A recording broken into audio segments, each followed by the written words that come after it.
Good morning, everyone. Welcome to Accuracy in America. I'm your host, Don Irvine, joined by my co host, Brian McNichol. Good morning. Hello, deplorables, dregs, despicables, chumps, Neanderthals, semi fascists, those in need of reprogramming, and of course, our friends, the dog faced pony soldiers. That's right. All right. So um, let's spend some time talking about this. We're in an off year election, but the pundits, the media, they're looking at everything they can to try to get a gauge for the 2024 election and see what's happening there. Last night, overall, it was a very good night for the Democrats in a lot of key places. Virginia, where you are, the Democrats, I guess, are going to have a very slim margin in the state house, but they have the majority. They regained control of the state house, the House of Delegates, so they control that. So that's going to pit a Democratic state legislature against a Republican governor, Glenn Youngkin. Not something we haven't seen before. I mean, we saw it, in Maryland, but even to a greater degree because Maryland is just so far off the reservation.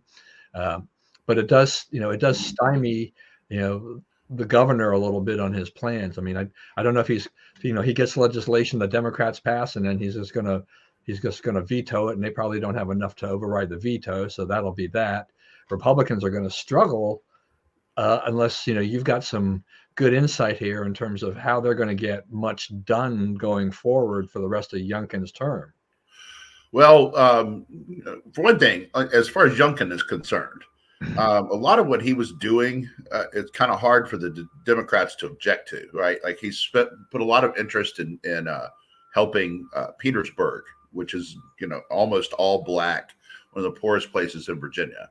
He's taken an interest in rebuilding the downtown, helping with the housing and the schools and so forth. He's been really involved in that, and in partnership with the Democrat mayor and the Democrat members of the state legislature, one of whom the state senator involved got reelected yesterday. So the people will remain in place in there, and what they've said is that he is genuine about that, and that what he's trying to do is from the heart and trying to do a good thing for a town that really needs it.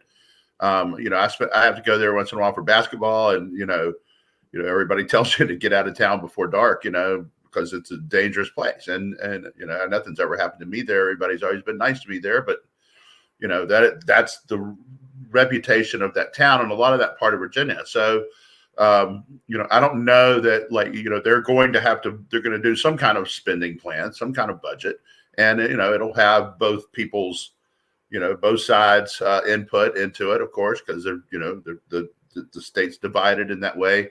But they will have to come to an agreement. In Virginia, we don't have CRs and budget resolutions and all that. We have special sessions, and at some point they will have to come up with something that a budget that governs the state that, as you say, can pass, can not get vetoed by a governor who has still some he's still polling at about 57%.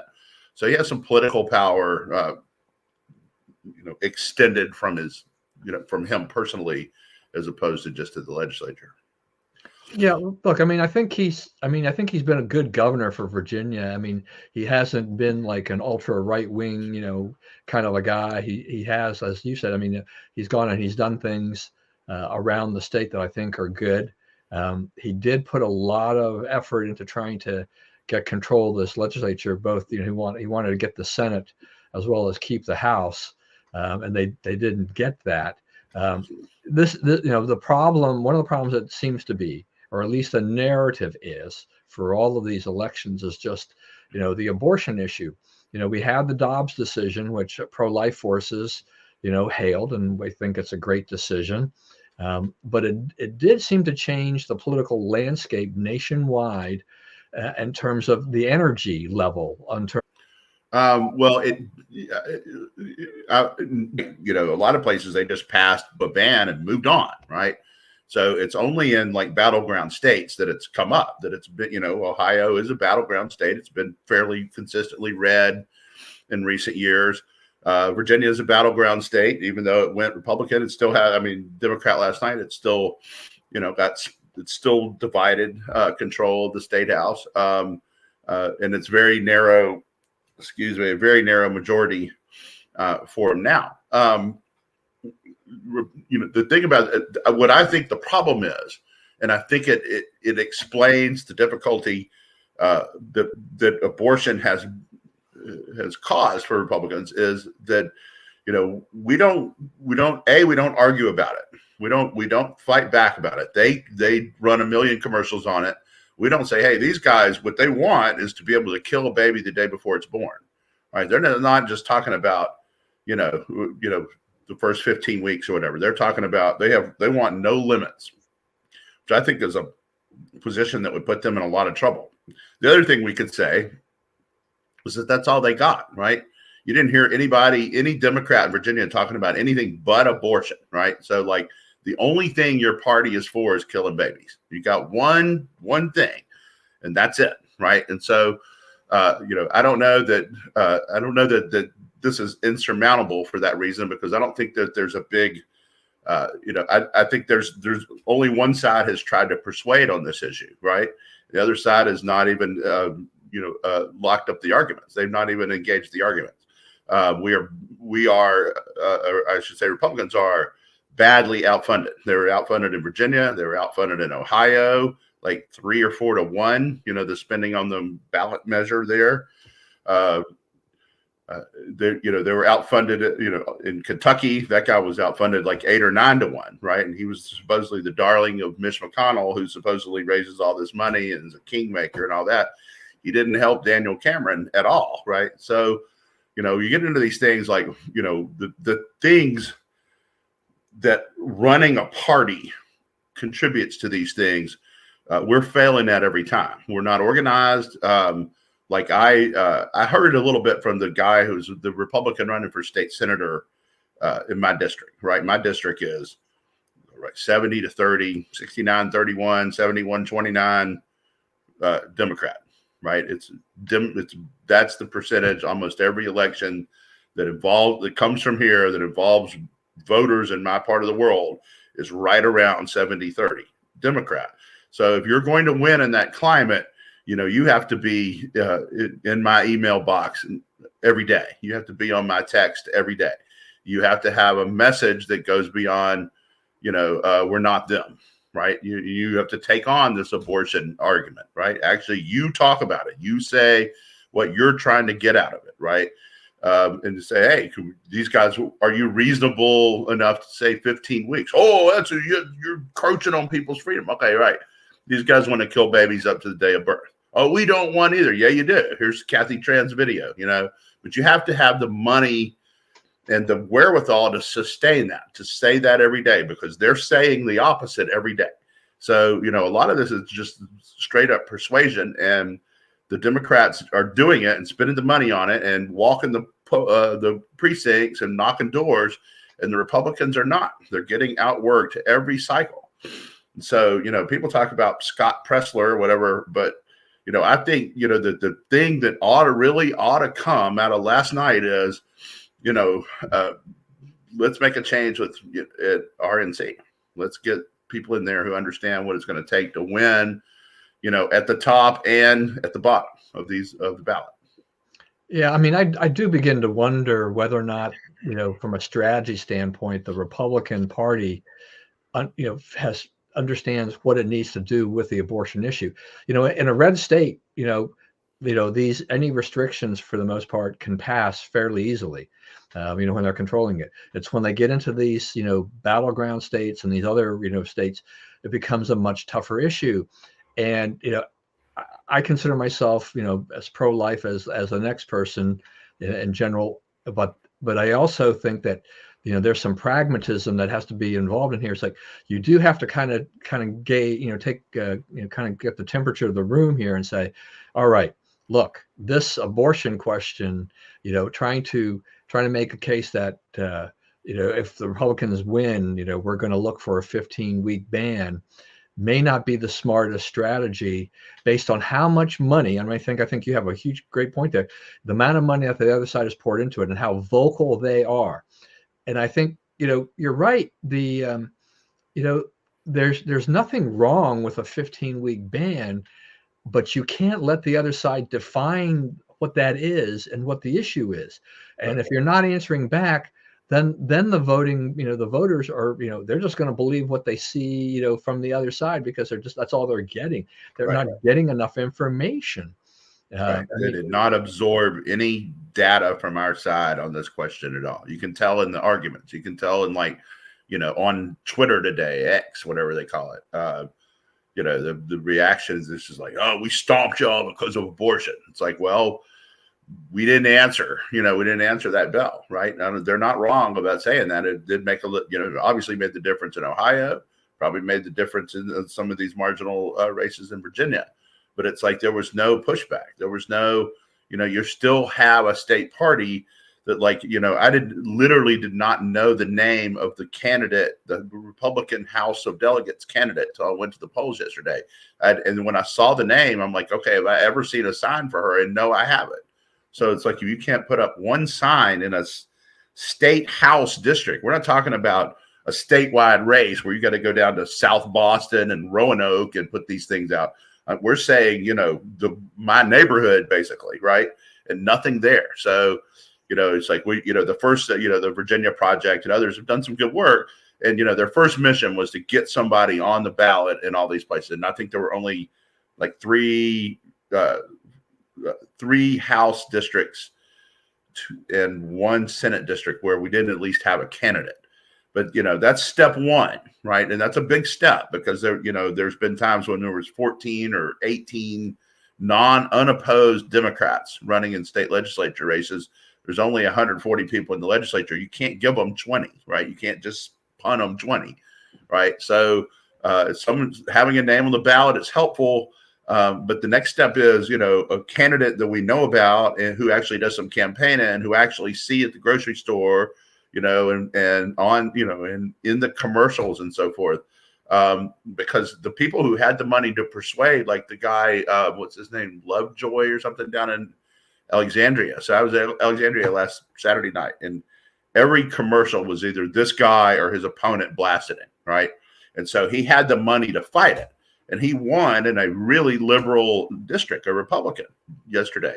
Another Republican won the Commonwealth Attorney of Loudoun County, the one woman, Beaverage, who has been a big problem, big progressive, let everybody out of jail, Soros-funded prosecutor, lost in Loudoun County last night. So, there were some bright spots in it, and where the people campaigned and where they had a message that voters could understand, they had some success.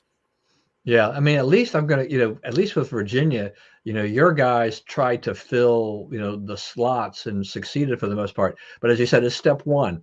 Having been a former candidate running in Maryland, when the Maryland elections come up every 4 years, we do punt a lot of the Senate and House seats to the Democrats. They can't find enough people to run.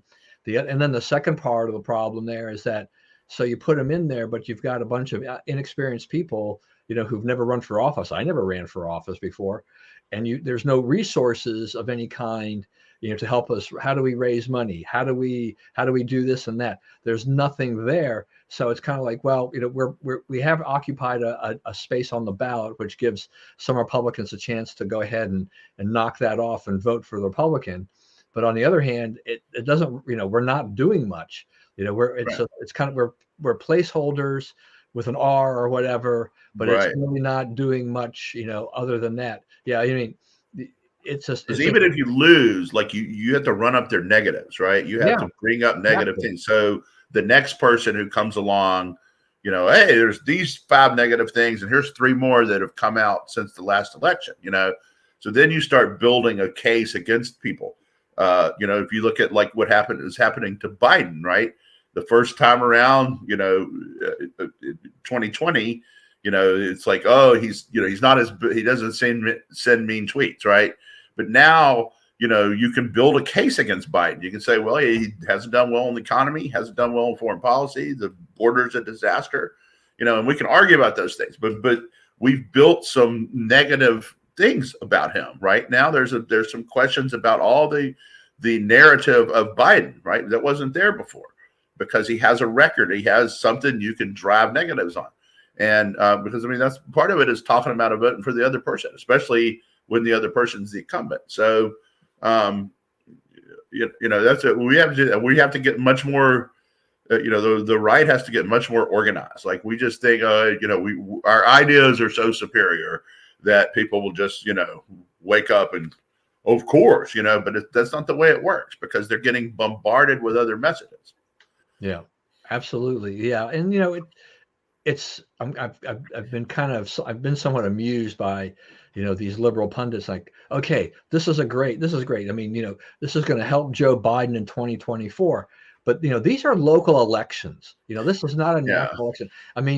You can I don't blame them for making that point, because, it's politics, right? But, sure, but I don't think that anybody's going to remember that, the Virginia House of Delegates changed hands in 2023. Therefore, Trump is dead. I don't think it works that way. Right. Well, I think, a lot of it is, once again, based on abortion. I think, okay, so a lot of these candidates won, by pushing the abortion message. And so that's the issue that the Democrats and Joe Biden should be paying attention to. The problem is that, as you said, he's got a track record. The economy is there, but it's not great. Jobs are being cut, left and right nowadays. There are companies that would like to see workers retire, and the workers are saying, no, I'm sticking around. We're not retiring. And in the case of Trump, right, that's right. It's becoming a problem, right? It's another thing about, like, McDonald's, right? It used to be McDonald's was all teenagers, right? There'd be a manager and a bunch of teenagers, right? Then those teenagers go to college, they hire more teenagers, right? And at one time, McDonald's, the turnover was 400% a year, and they actually were fine with that. They were, they were set up to train. They knew how to train people. They knew how to recruit people. And, they didn't want you to stay in those jobs, right? They're not high paying jobs. They basically are teaching you how to have a job, right? So, but now it's like people get in those jobs and stay in them, because, they don't speak the language, or they, various other reasons. They're new to America and they've got a job. It's there every day for them, so that's the kind of, things that they look for. So, that's part of it. Well, yeah. Look, the McDonald's of the world, the fast food model is, was built basically on young, inexperienced help, and you pay them the minimum wage, and then you train them, and that you're going to get, you'll have them for a few months or whatever at a time, and then when they leave for whatever reason, they get replaced by yet the next group.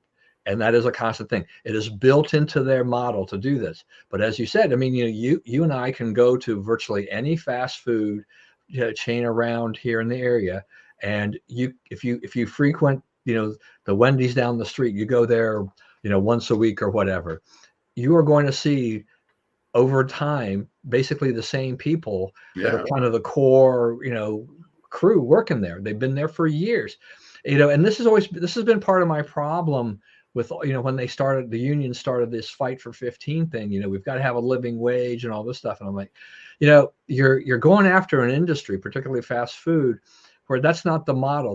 This was not meant to be a job, to support a family. That is not the way, because you can't sell a burger cheap and fries cheap and then actually pay a wage that supports a family. This is not the way it goes. These are teenage jobs. These are training jobs. It's just step one on a longer path. And so, so don't, I feel sorry for people who can't support their family, but if you're trying to support your family by working at McDonald's, Wendy's, Burger King, whatever, you're in the wrong place. You want people to move on from those jobs. You do. Want churning. You want upward mobility. And you're saying, let's let everybody, give them $15 an hour, then they'll be happy at McDonald's for life. And it's like, no, that's not. We don't want people stopping on the ladder to success at McDonald's. We want them to continue to climb. Yeah, so the restaurant we frequent a fair amount, out here is Cafe Rio. So it's a Mexican restaurant, Yeah, uh, quick service. It's one of those things where you go up to semi-fast the food kind of.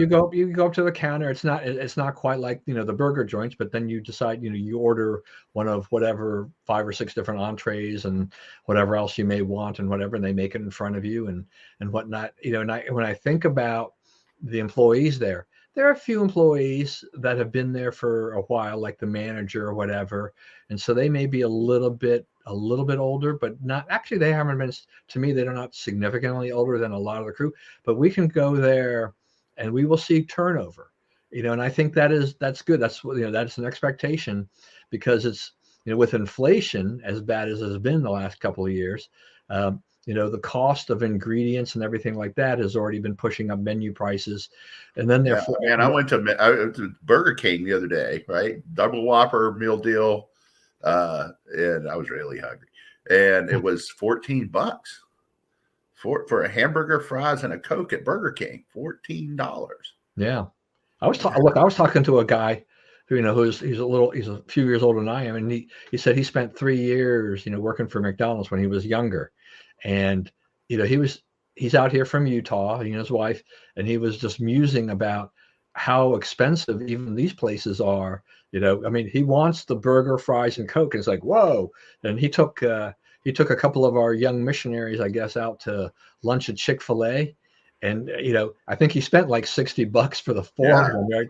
To man, him and his going wife. out to eat is rough. Yeah, right. I've I been mean, telling my kids, are like, let's go out to eat. It's like, okay, so I've been saying, here's the bill, right? This is what this costs today, because they're like, wow, it's like $20 a person. I'm like, yeah, it's more at most places.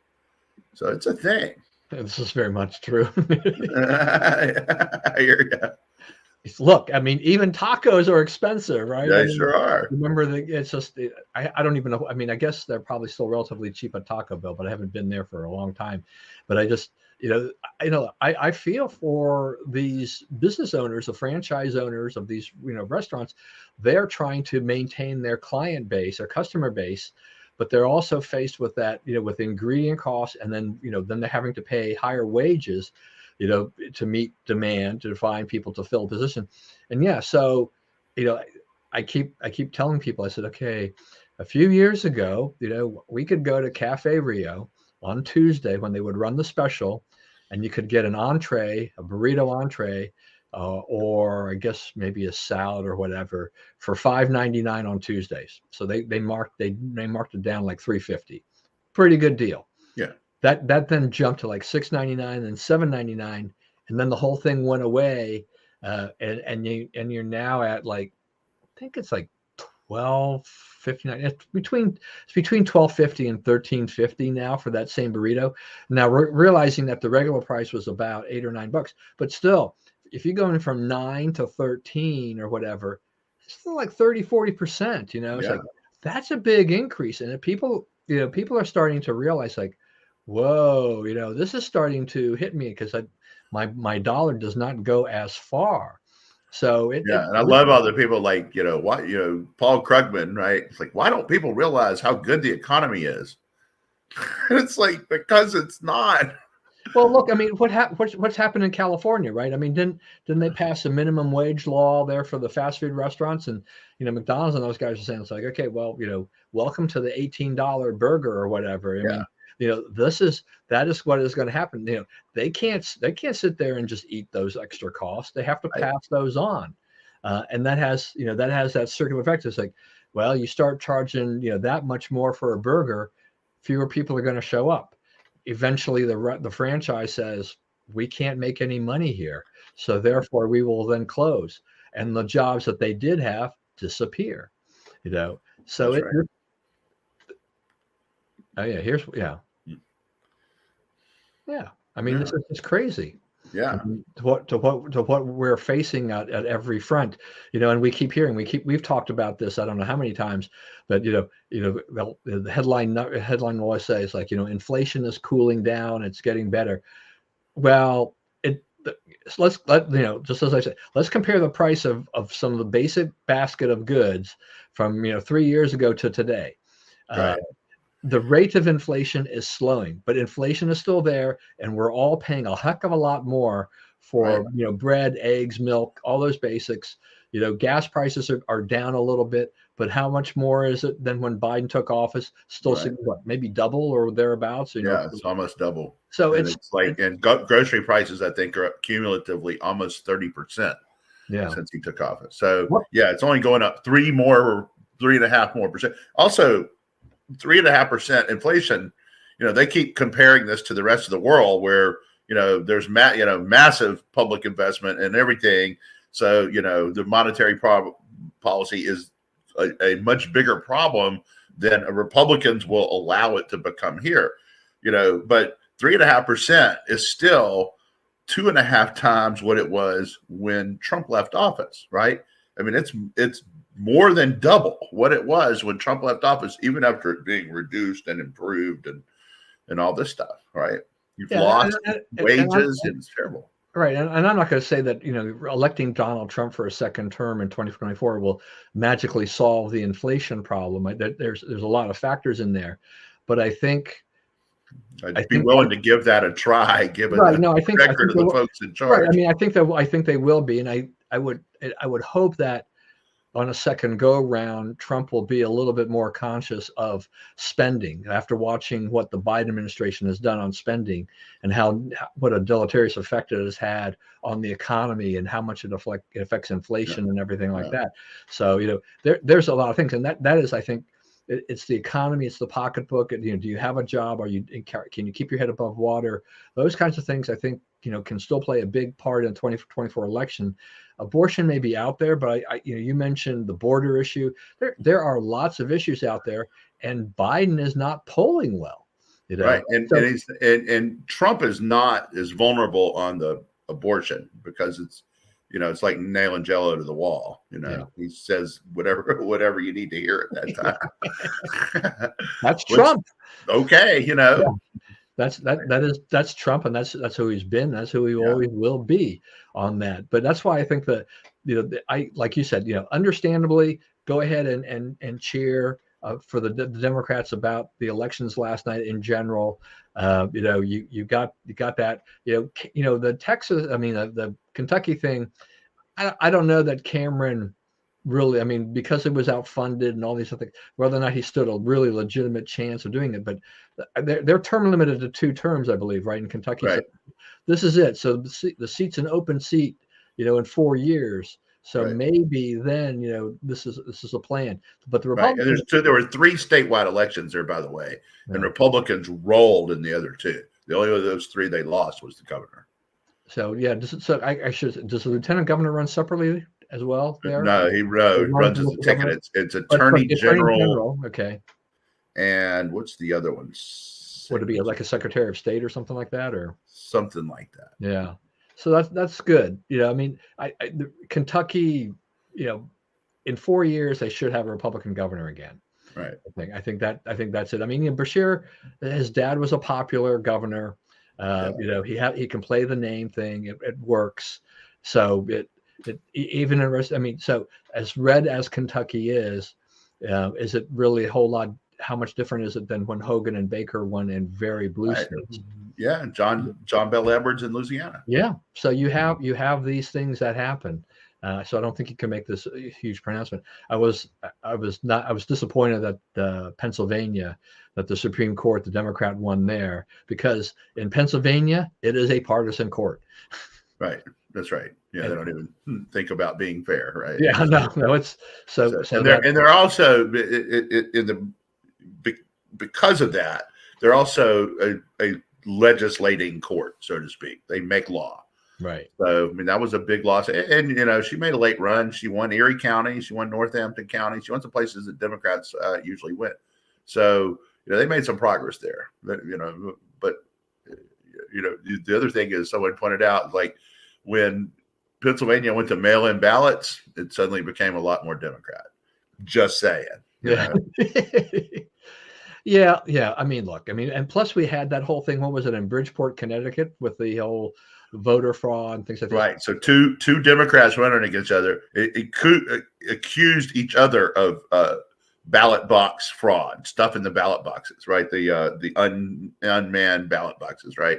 And I guess one of them did it worse or didn't get away with it as well as the other one, so they're going to have a redo of that election. Yeah. But I mean, you can't, somebody's got to be there to take your ballot. I'm sorry, we're past the age where the day when you can trust people to, treat unmanned ballot boxes fairly. Yeah, I mean, the thing is that we're talking about Democrats, right? Yeah, on this whole issue. I mean, they think like the righteousness of their cause justifies whatever they do to get into office, right? They don't, you catch them cheating, they don't feel any dishonor about the cheating, right? They don't even deny it because they, just, hey, we're trying to win. Yeah, so I hear liberals are like, okay, so the judge ruled that there was voter fraud, and they're going to have to redo, but voter fraud is extremely rare. Yeah, they always have to throw that in. It's like it's only on elections. All through July, you don't hear anything about it. November, with a little uptick. Yeah, and there was, what was it? Was it in Kentucky too that the voters got like a nice tax rebate like a week or so before the election? So, kind of a nice little political thing. It's like, oh, you didn't happen to time that at all, did you? Well, I mean, if you're in power, you win elections, you can do that stuff. That's right. That's exactly right. I mean, you have said many times, I mean, elections have consequences. I mean, you win the election, you have a lot of power to control a lot of different things there. So, it's like your state, they're like gerrymandering is legal there. There's no law against it. So you win the election, you're going to gerrymander it. Though it'll be interesting because Sarbanes isn't running again, right? Yeah, that is interesting. So there is some speculation in Maryland that that district becomes more competitive as a result. And I don't know. I mean, I still expect the Democrats to win because I'm still leery about who the Republicans are going to put up. I mean, we have my friends who, they do it under the auspices kind of, it didn't start this way, but they're doing it now kind of the Republican Party in Maryland. And so they have a Wednesday night thing they call Direct Line, and they do about 45 minutes interview with usually some politician, but if not, they find someone else of interest. I remember the discussion I saw between people about, who we should get to have guests there. And they feel somewhat obligated to have virtually everybody who's declared to run for Congress, and all things like that, to have them on there. But the back room discussion about the guest that's on tonight was about how she ruined 2 marriages, from other people that one of those. Yeah, and you're like, okay, look, I remember seeing her when she ran for Congress this last time around. I remember the first time I saw her. I never heard of her before. It's like, well, she's a good looking woman, and everything like this. Yeah. And then I see this conversation and I'm like, okay, this probably could be true.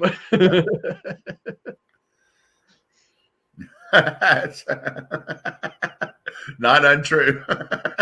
That's very much so. So there's another thing about that though. So it does raise a point though. So the Ohio, go back to talking about Ohio. That was a initiative. We need to think about like how much of this we want to run the country by initiatives and referendums, right? I mean, that's not. I mean, we're a Republican form of government. We're not really a democracy, and the reason for that is, the whole, it's a cooling saucer, as it says in the Federalist Papers, right? So, and it's not just the Senate that's a cooling saucer; it's the House too, and it's, the whole idea that like people who are substantial members of our community win these elections and have supposedly, in theory, a little better, insight into like what would make good, effective public policy. Instead, we're saying, just rabble, sign up and do it, and whoever spends the most money wins. And so there are consequences to that. And one of them is, is going to be felt by a bunch of unborn babies in Ohio, unfortunately. Yeah. And the thing is that so I get a daily, I get several different versions of this, but Bloomberg News podcast, basically around Bloomberg business stuff, because I like to hear about the business aspect of things. And so they report on the news, and they reported on the whole thing in Ohio. But they said, for transparency purposes, we want to let you know that Michael R. Bloomberg, the founder of Bloomberg, he donated $1 million to the pro campaign, right? So to codify that, so this is where, I mean, I don't have as big a problem with, say, a grassroots initiative to get things in, because Montgomery County, the famous, infamous Robin Ficker, he's used that to try to get, so we can get some term limits for the county council, some good things in there, but it's extremely hard because they keep raising the bar in terms of how many signatures you need and things like this. But, it didn't really occur to me until they said this thing about Bloomberg. I'm thinking like, this is an Ohio thing, but which is supposed to be for Ohio voters and they can decide, but you have all the outside money. Right. So this is no longer just about Ohio. This is everybody throwing in. So that kind of bothers me, with that. I mean, what is that telling us? It's just that Bloomberg put $1 million into this thing and helped make sure it was going to get pushed over the finish line. Right. So that which is an unfortunate thing, and millions will suffer as a result of that. And Ohio is being governed by Mike Bloomberg, right? So that's right. No one elected that. Right.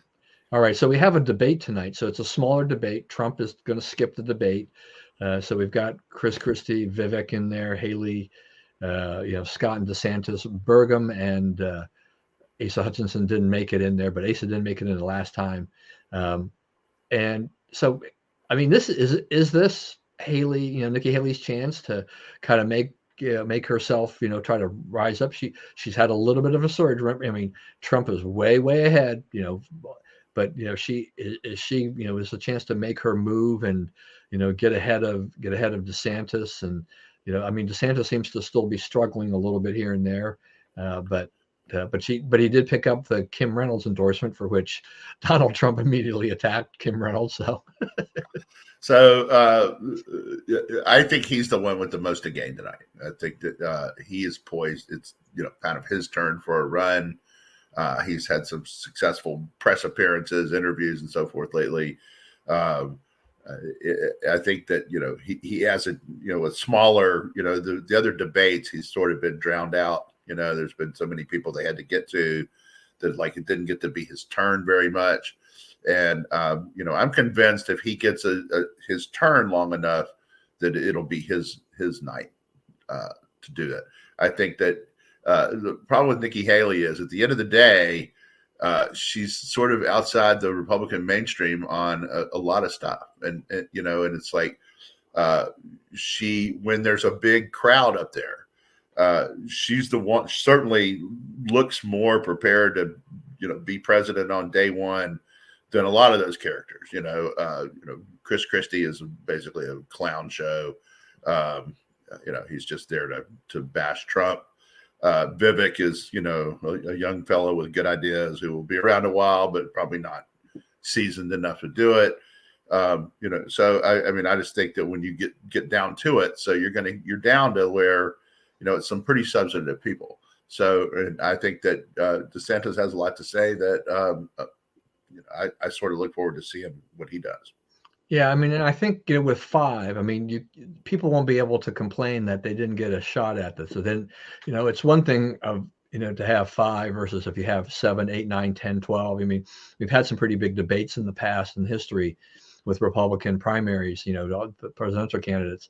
So this is kind of the chance for you to shine. And I think Tim Scott has got to make a move here. I mean, he's got to do something. It's probably the last ride for Tim Scott if he doesn't make a move. Right. The other one is this is the other thing. It's like you go, what are we doing here in terms of running a political party, right? How do we end up with Republican presidential debate with Lester Holt and Kristen Welker asking the questions, right? And I guess Hugh Hewitt will be there too. But these are, Welker has outright lied in these things, to disadvantage Republican candidates.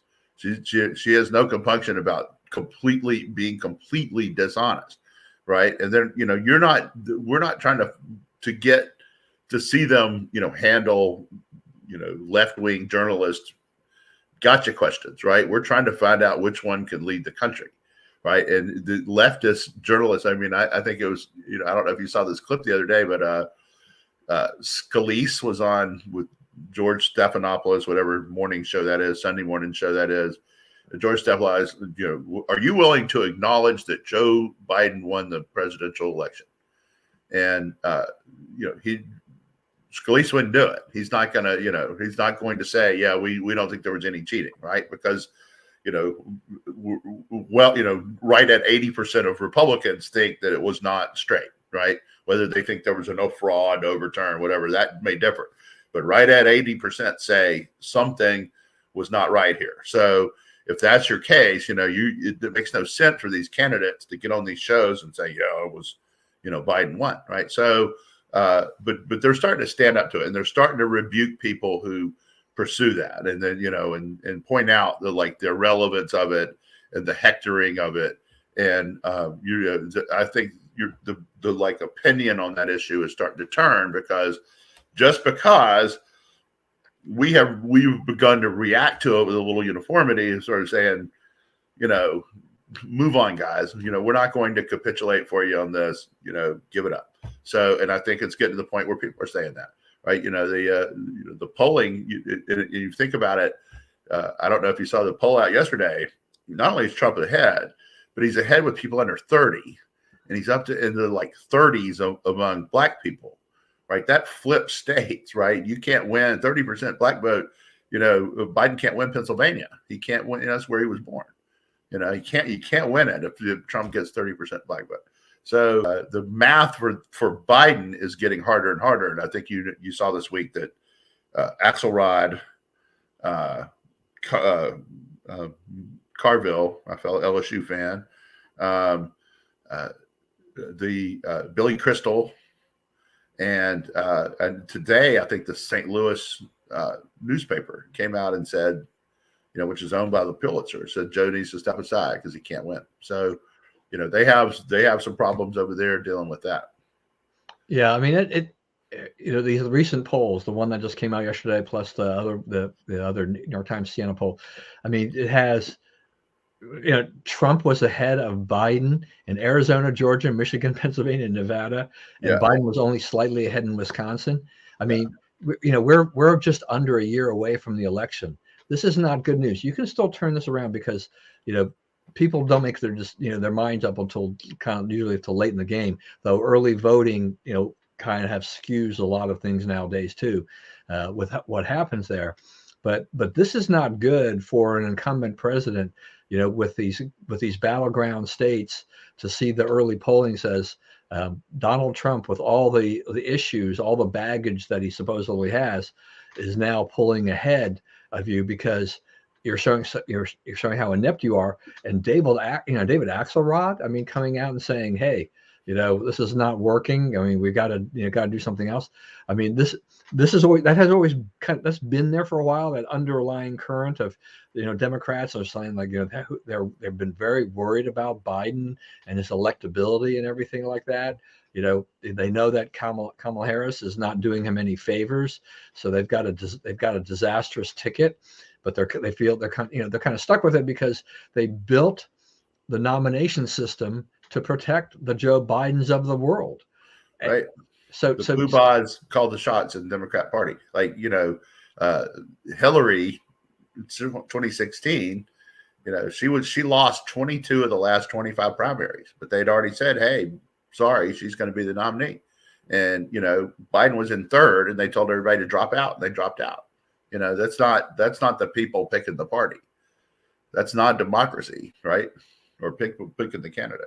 Well, yeah, I mean, that's the thing that, I mean, as we watch these last election cycles, it's just that, you could have a challenge, you could have two people running, but because of the way the super delegates were allotted and everything like this, it made it virtually impossible for someone to challenge, the selected, the anointed candidate to get past that, because, the power that rested within the party to say, you're the one, and you're going to win.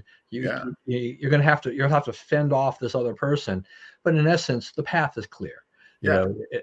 And so, I mean, where's the fairness in that? I mean, Right. at all. Even as chaotic as some of the Republican primaries and things have been, at least you kind of can you can add up the numbers. You can say, okay, they've got this many delegates, they've won this. We can see that, and we don't have to have this extra formula in there saying like, well, there's an overweight for these people, so because Right. we've got all these Some insiders. of us are more equal than others. Right. Yeah. So that skews it, and it makes you go like, how do I actually figure this out? Who's actually winning here for the Democrats? So yeah, it's such a rigged game, and all of this, and But they're in a spot here. I mean, they're behind, and the big objection to Biden at the end of the day is that he's old and not really functioning. Right? That's what their problem is on their side. I mean, most of our voters are like, well, I can give you a million reasons not to vote for Biden, none of which have to do with his age. But I wasn't going to vote for him anyway. But the people that were trying to decide, they're looking at a guy who can't really walk and can't finish a sentence, and it's not foreign affairs is not a big part of presidential elections, right? That's kind of a shibboleth that we all sort of live under. But if you see that a president is humiliated, that he does not hold his own, we expect our president to have a certain place in the pantheon of world leaders, right? And if you see that our president does not, which is kind of the case now, it's kind of hard to argue that he is respected around the world.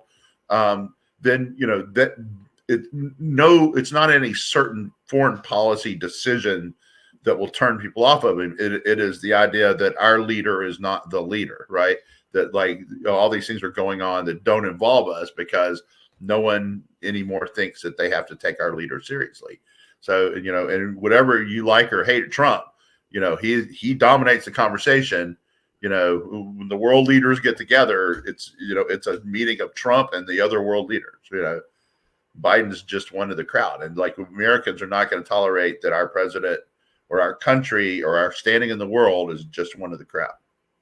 Yeah, absolutely. So we also had we've had the Trumps in court here in the last week or so. I mean, the sons of the Donald himself has been in court, and there is no court like a court with Donald Trump and trying to testify and just kind of blowing up the whole thing.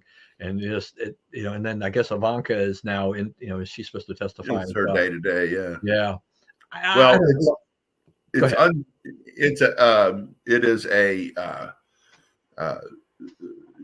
a kangaroo court, right? I mean, the woman campaigned for office. I'm going to stick Trump, right? They made up the law by which the laws they've charged him with here, right? There's nothing illegal. There's no one wrong, right? There's no debate. No one complained, right? They came up with something to charge him with because this woman promised on her campaign that she would get Trump and make him know her name and all this kind of stuff. Then you have a judge who's obviously a partisan hack who's, there's video of him. They're in it during COVID, they were in a booth basically, and the people would come in before the court, and the judge was in a booth so he wouldn't get infected. And they show this guy, yeah, that's right, Banana Republic. They show this guy drinking 40s, right? He had a big 40. He would take a big swig of beer between cases. This Ingaron or whatever his name is, right? So I mean, this is, and he gave to groups that were, let's get Trump out of office deals. So, if any serious jurist looks at this whole thing, they're going to throw it out. They're going to say this is highly improper behavior for a court to engage in. The question is, will they? And the remedies they're talking about. They're talking about stripping his business licenses, taking his businesses and selling them for bottom dollar, and giving him dispersing his fortune and so forth. I mean, that's not American. We don't do that to our political enemies, right? I mean, we just don't. But the example is Trump has not tried to do it to them. So now I don't know if you saw this. The Washington Post has a story. If Trump gets in, he's promising retribution against not just Democrats, but also like Bill Barr, John Kelly, and Jim Mattis and all these people. And it's like, so you go looking through this story and there's not one named source in the story, right? So we know where the story came from. It's a planted story.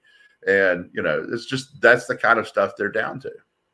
Yeah. And then, like, I don't think Trump did himself any favors with some of the things he said there, but to be honest, I've always questioned exactly how much Donald Trump was worth. Does it surprise me that they inflated numbers for some of the properties? No, but you were talking about harm. The thing was that nobody complaining. It's like, okay, look, so these supposedly inflated values were used to obtain loans from banks. It's like, are you trying to tell me that the banks, that these prestigious banks, did not do extreme due diligence to get their own valuation of Mar-a-Lago? Are you kidding me? Look, they have, if these were inflated figures and they bought into it and they used it, that's their problem. I mean, I think there's but it's not their problem because the loans were all paid back. Yeah. Right. Whatever they did to decide to give him the loan, that's an adequate approach because the loan was paid back and no one complained. Of course, the law, to be clear, the way the law is written, it doesn't require that anybody be wronged. So, it's just something they've cobbled together to get Trump. And I think that, like, you're starting to see, I guess there was some leftist hedge fund guy this week who was out. He's like, I'm looking at this stuff and this is just get Trump. And it's like, you look at what he actually did as president, he wasn't all that bad. And so there's a few of them over there who are starting to wake up. Yeah, I mean, I still, my feeling too has been just that a lot of these banks and things like that, people, those who loan to Trump, I mean, a large part of it is that they wanted to be part of the Trump business. They wanted it. They wanted to do business with the Trump organization. So that they made those decisions on their own. Letitia James, I'm going after Trump on this. Yeah, you may learn a few things, but by and large, I think it's a lot of stuff that I kind of always figured out anyway. I mean, just Donald Trump being Donald Trump, and does any surprise me? No. Is this going a witch hunt? I do wish, I don't know. I guess I do wish that Donald Trump would just be a little more normal and just get through things, but it's just not in his nature to kind of follow the rules as such. And so the whole the gag orders, the fines and stuff like that, it becomes yet another story. Yeah, but here's the thing, though. I think in this particular case, it's important that you muck it up because you want to show the world this is a kangaroo court, right? That's his defense. Is like, this was only done to me. This is because they did give whatever value they gave, right? The other thing is the valuations the state has assigned to this are ridiculous too, right? Because they're saying Mar-a-Lago is worth $18 million. Mar-a-Lago, I've been there. That's the nicest house in that neighborhood, and all the other houses in that neighborhood are worth more than $18 million. So. It's just Palm Beach. It's just the way things are down there. So, there's no way that the state's valuation is correct, right? But that's the one they use to determine that he defrauded people or whatever. So it's the whole thing is made up in order to get him. It's not, there's no wrong. There's nothing that the state of New York needs to be addressing. It's just to get Trump. And I think that the appetite for just get Trump, considering the stuff going on Capitol Hill now, I guess you saw the report yesterday from House Judiciary about the just brazen censorship by the left, of massive amounts of information people need. So, there's a cumulative effect here, and it helps us in the long run. All right. Before we wrap it up, let's just spend a couple of minutes or whatever on Israel and the whole thing going on there, because, once again, we've had these massive protests, these pro-Palestinian protests. We continue to get this left-wing line about, these innocents being killed by Israel and that they have to have a ceasefire. Netanyahu says, no dice until we get the hostages back, which I think is appropriate. You know, it's like why stop bombarding them if they're holding your hostages? Like, you know, it's like, give us our hostages back, and then we'll think about talking with you on this, and just this, you know, perpetual lie. I mean, I don't know if you saw this thing from Jake Tapper, how Tapper laid out the Hamas, you know, some of their statements, and it's just, you know, if you look at this, it's devastating for Hamas in terms of, you know, how much they're lying and hiding, you know, about this, and just the misinformation coming out of Hamas about what's going on there. Yeah, it's a ton. And you have, you know, like one American network, NBC News, is fully in bed with Hamas. They're totally for Hamas, against Israel. You know, and here's the thing about it. So let's ask these people every time they bring this up about how cruel Israel is. What is your solution? How should this end? Right. And see if any of them gives you a plan that has Israel continuing to exist, because they don't. Right. The aim here is, you know, from the river to the sea. They don't want any Jews between the river and the sea. Right. This is not negotiating. This is not a revolution movement. Give us more freedom. That's not what's going on here. This is, those people are evil and should be killed, and we're going to kill them all and take their country. Right. There's nothing to negotiate with on that. Okay. So if you say, okay, we're not, you know, we're going to move, you know, we, the Palestinian people, are going to move away from that model. We're going to reject Hamas and Hezbollah and Iranian funding and troublemaking, and we're going to live in peace with our neighbors, Israel. Then, you know, a peace could be had today. A lasting, enduring peace could be had today. But that's not what they want, and that's not what they're going to do. So, you know, it's like, you know, they're going to have to go through some things until that, you know, it's like we need to, you know, if we're talking about Republicans are going to keep running up against the same stuff till they change the leadership. It's the same thing in Hamas. All right. 1 minute to close it off. 1 minute to close it off. Let's see what's on here. You know, one of the things that's hurting Biden is this, keeps telling the Amtrak story and stuff like that. It's like, you know, you've lost it. We've debunked that. You know, I mean, that's your own people debunked it. Yes, there'll be a CR to keep the government running.